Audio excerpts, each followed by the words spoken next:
साधक साधना कैसे अपनावें। किस शरीर से साधना की जाती है। अभी ये बहुत लोग नहीं जान पाते हैं कि मनुष्य के शरीर के अंतराल में 3 शरीर होता है। पहले तो जो स्थूल शरीर सबको जो दिखाई देता है पंचभूतों से निर्मित, क्षितिजल पाव गगन समीरा पंच तत्व या अधम शरीर है। इसके अंतराल में 2 शरीर और है। एक होता है सूक्ष्म, एक होता है कारण। तो सूक्ष्म शरीर किसे कहा जाता है? मन बुद्धि चित्त अहंकार से सूक्ष्म शरीर बना है और चेतना से कारण शरीर बना है। और कारण शरीर से ही भजन किया जाता है, साधना की जाती है।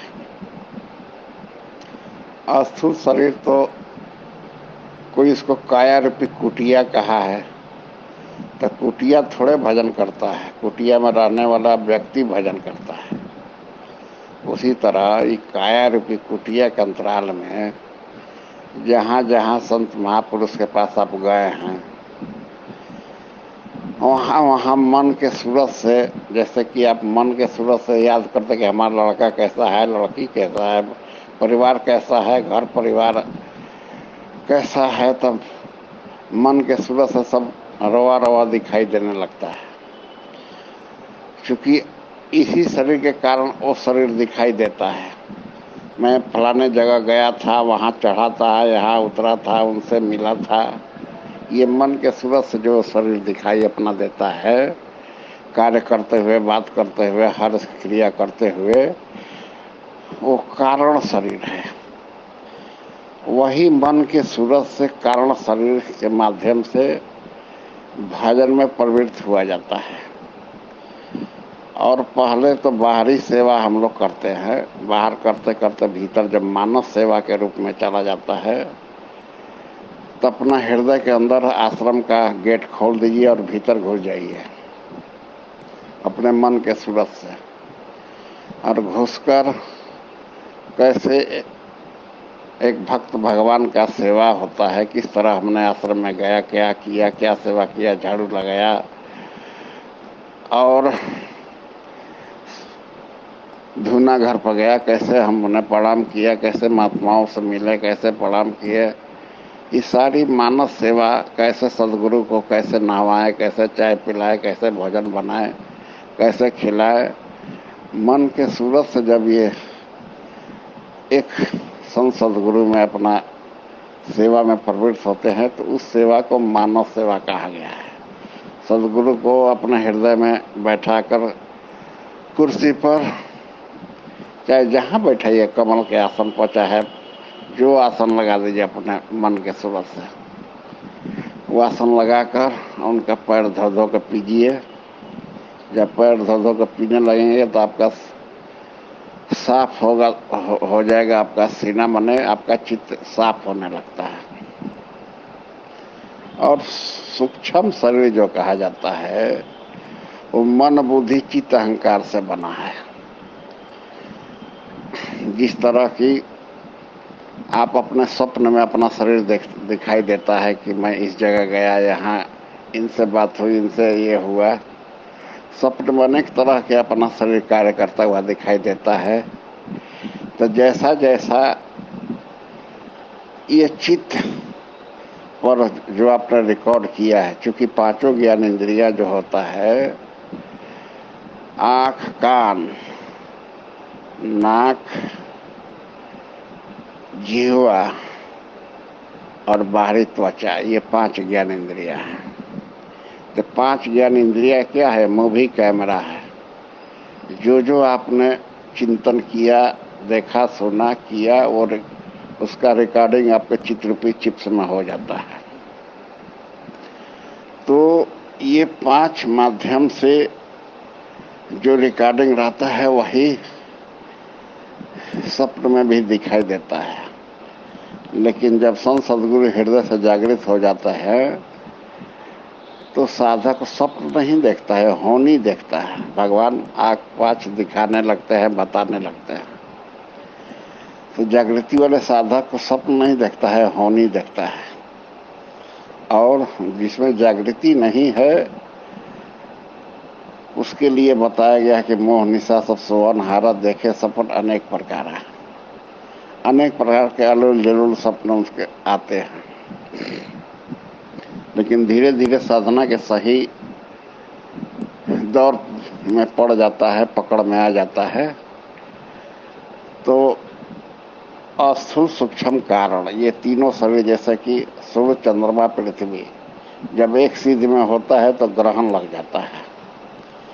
जब अस्थूल सूक्ष्म कारण जब एक सीध में, एक आचरण में आ जाता है, तो ग्रहों का हनन मतलब कि संस्कारों का और मन कटने लगता है, समाप्त अंत होने लगता है। जब समूल रूप से एक सीध में आ जाता है तो समूल रूप से संस्कार कट जाते हैं। उसी को संत कबीर कहे हैं कि कबीरा कबीरा क्या कहे शोधो सकल शरीर। सकल शरीर मतलब कई शरीर होते हैं, तो वही अस्थूल सूक्ष्म कारण। लेकिन बहुत से धर्मावलंबी ये पथ नहीं जान पाते हैं। शरीर को कितना लोग 8 शरीर गिनाते हैं, कितना 50 तरह के गिनाते हैं, क्योंकि ये मन बुद्धि की कल्पना है। क्योंकि जिसके अंदर आत्मिक जागृति नहीं है वो मन बुद्धि के कल्पना करके अंड के बंड साधना बताता है और समाज में भ्रांति फैलाता है। जब आत्मिक जागृति होता है तब वो समझ पाता है कि शरीर सिर्फ 3 होते हैं, अस्थूल सूक्ष्म और कारण। ये 3 शरीर से ही साधना में प्रवृत्त हुआ जाता है। अस्थूल शरीर से बाहरी सेवा किया जाता है। बाहरी करते करते करते जब बाहर से किए रहेंगे तभी ना मन के सूरत से कि हमने आश्रम में गया ऐसा किया तो मन के सूरत से पकड़ कर वैसा साधना में प्रवृत्त होंगे। उसी तरह पहले भोजन बाहर से बनाया जाता है, तब भीतर मुंह के माध्यम से पेट में जाता है। और अस्थूल सूक्ष्म कारण ये तीनों शरीर जब शोध कर लगे, एक सीध में कर लगे, एक आचरण में कर लेंगे, तो संस्कारों का अंत हो जाता है। क्योंकि संस्कार ही सारा जन्म मरण, सारा सुख दुख का मूल केंद्र होता है। तो संतों ने इसको बारीकी से देखा तो ये सारा लफड़ा और बवाल का केंद्र ये संस्कार ही होते हैं। इसलिए संस्कार रूपी सर्प को, संशय रूपी सर्प को संतों के माध्यम से बताया जाता है, उपदेश में, सत्संग से। क्योंकि सत्संग, सत्पुरुषों का संग ही सत्संग कहलाता है। आप भला अपने से कैसे सत्संग कर लेंगे? मन बुद्धि जहाँ तक दौड़ता है वो तो माया का संगति करता है। जब सत्पुरुष मिलते हैं, उपदेश करते हैं, उस आचरण पर आप अपने को साधने लगते हैं और दुर्गुण जितने कर्म विचार भाव है उसको निकालने लगते हैं, त्यागने लगते हैं। जिस तरह की तराजू है, तराजू का 2 पलड़ा होता है। जिस पलड़ा पर वजन रहता है उधर मन रूपी डंडी झुका रहता है। तो आप देखिए कि हमारा मन 24 घंटा भगवान की तरफ झुका है कि संसार की तरफ।